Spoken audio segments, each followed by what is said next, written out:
रामकृष्ण हरी मित्रांनो, आपलं श्री सद्गुरू पूर्णानंद महाराज संगीत विद्यालय या यूट्यूब चॅनलमध्ये सहर्ष स्वागत आहे. आज आपण थोडासा व्हिडिओ वेगळ्या पद्धतीचा आपण बनवत आहे. वेगळ्या पद्धतीचं म्हणण्याचं याचं कारण मुख्य म्हणजे आज आपण भजनामध्ये जे का आपण टाळ्या वाजवतो बघा, भजनामध्ये जे आपण टाळ पकडतो किंवा टाळी वाजवतो, तो टाळ कशा पद्धतीने म्हणायचा ह्याविषयी थोडंसं मी मार्गदर्शन माझ्या माहितीप्रमाणे करणार आहे. श्री गुरु मोरी गुरुजी कागल यांच्या आशीर्वादानं ज्याने आम्हाला सुरुवातीला टाळ शिकवला, तेच टाळ मी आज आपल्यासमोर सांगण्याचा मी प्रयत्न करत आहे. बघा, एकूण 8 मात्रा असतात. कोणत्या किती मात्रा असतात? 8 मात्रा. तर 8 मात्रा म्हणत असताना कशा पद्धतीने म्हटलं पाहिजे ह्याविषयी थोडंसं आपण बघूया. तर सुरुवातीला काय करायचं आहे? एक. बघा, सुरुवातीला कसं आहे? एक ह्याला आपण खोच म्हणायचं. काय म्हणायचं? खोच. 1 2 सपळ टाळी. परत 3 ला काल आहे. 3 आपल्याकडे हात दाखवायचा. 3 परत 4 5 म्हणजे याला खोच म्हणतोय आपण. 5 6 परत 7 आणि 8. बघा, मी 8 मात्रा कशा पद्धतीने हे म्हणायचं हे आपल्याला मी सांगितलंय. परत अनेकदा आपण थोडंसं बघूया. कारण कसं आहे, ज्याला ताल म्हणता येतो किंवा पूर्णपणे माहिती समजतो त्याला भजन हे चांगल्या पद्धतीनं वाजवता पण येतं आणि म्हणता पण येतं. कारण कसं आहे, भजनामध्ये ताल, लय आणि स्वर ह्या गोष्टीचं जर आपल्याला ज्ञान पक्का असेल तर भजन हे अतिशय सुंदर प्रकारे आपण म्हणू शकतो आणि वाजवू देखू शकतो. म्हणून हे टाळाचं ज्ञान हे आपल्याला असणं हे अत्यंत गरजेचं आहे. त्याकरता मी आजचा हा थोडासा व्हिडिओ मी बनवत आहे. बघा, व्हिडिओ हा शेवटपर्यंत बघा, कुठेही स्किप करू नका, कारण टाळ हे खूप महत्त्वाचं आहे. आज गावागावामध्ये सर्व महिला मंडळ असेल किंवा जुनी वयस्कर लोक भजनी मंडळ म्हणतात, जुन्या लोकांना हा टाळ खूप महत्त्वाचा असतो बरं का, कारण ते टाळाला खूप पक्के असतात. काही जरी झालं पण समेला आणि टाळाला हे पक्के असतात. अजून थोडे लोक काय करतात, भजन म्हणता येते त्यांना, पण त्यांना टाळ कळत नाही. कारण कसं होतं, ते कुठेही शिकायला जात नाही. मी त्यांना दोष देत नाही, कारण ते कुठे शिकलेले नसतात. फक्त ते एकमेकाच्या संगतीनं भजनाला गेल्यानंतर थोडंसं एकमेकांचं ऐकल्यानंतर ते म्हणण्यासाठी प्रयत्न करतात. त्यांना त्यांच्याकरता हा टाळ कशा पद्धतीने वाजवावा याविषयी मी आजचं थोडंसं मार्गदर्शन करत आहे. चला तर आपण सुरू करूया. एकूण 8 मात्रा असतात भजनामध्ये. बघा, किती मात्रा असतात? 8. त्याला आपण धुमाळ ठेका म्हणतो. काय? धुमाळ ठेका. ह्याची थोडीशी आपण काय करूया, शास्त्रीय पद्धतीने माहिती समजून घेऊया आणि मग आपण टाळाच्या पद्धतीनं बघूया. तर 8 मात्रा मी आपल्याला सांगितल्या. तर 8 मात्रामध्ये एकूण टाळ्या किती आहेत? बघा, 1ला टाळ्या नाही, सॉरी, 2 4 6 आणि 8. 2 4 6 आणि 8. अंक लक्षात ठेवा. मी अनेकदा रिपीट करतो. 2 आणि 4 6 आणि 8 समअंकी आहेत. ह्या समअंकीला काय आहेत? टाळ्या आहेत. आणि 2 काल आहेत.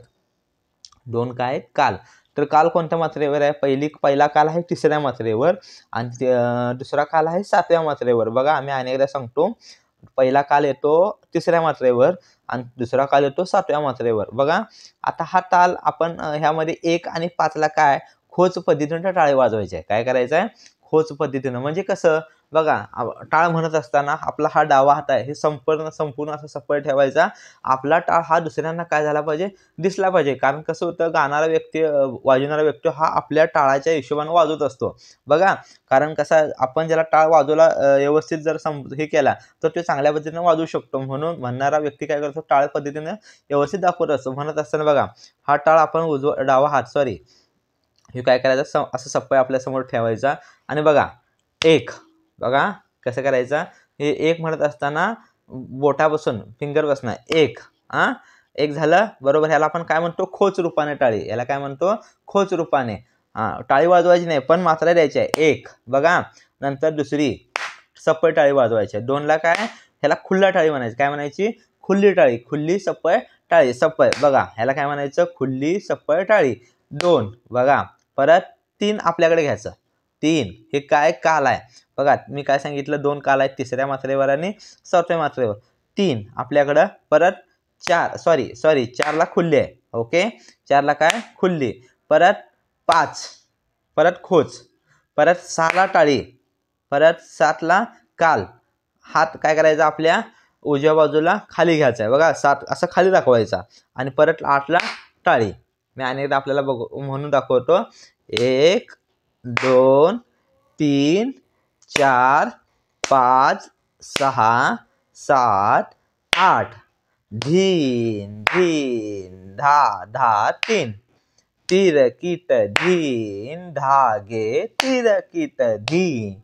धीन धा धा तीन, तिरकीट धीन धागे तिरकीट 1 2 3 4 6 7 8.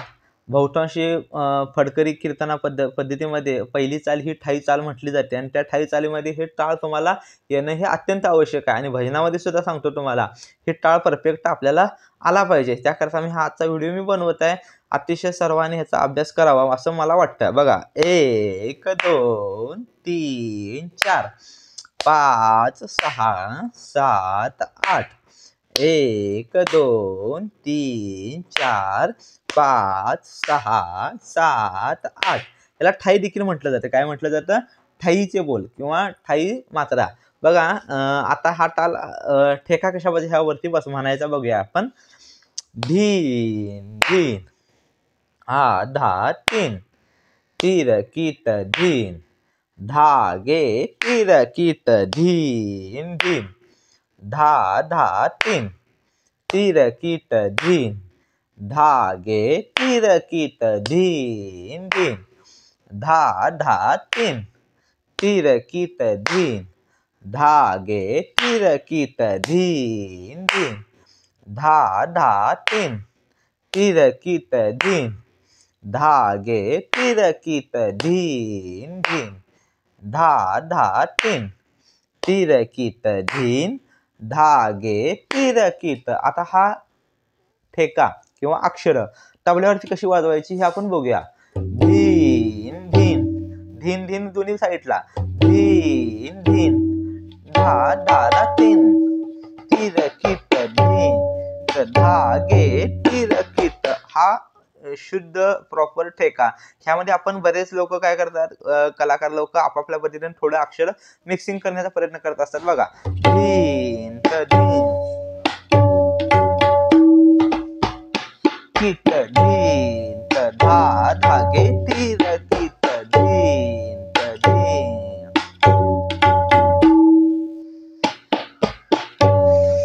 धा धागे तिरकीट धीन धीन धा धा धा तीन, तिरकीट धीन धागे तिरकीट धीन धीन धा धा तीन,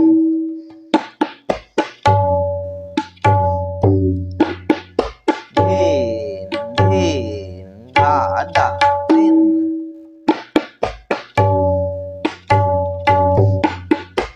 बघा आज मी आपल्या व्हिडिओमधून टाळ धुमाळी ठाई प्रकार कशा पद्धतीनं म्हणायचं, टाळ कशा पद्धतीनं हातावरती म्हणायचे ह्याविषयी थोडंसं मी आपल्याला मार्गदर्शन केलंय.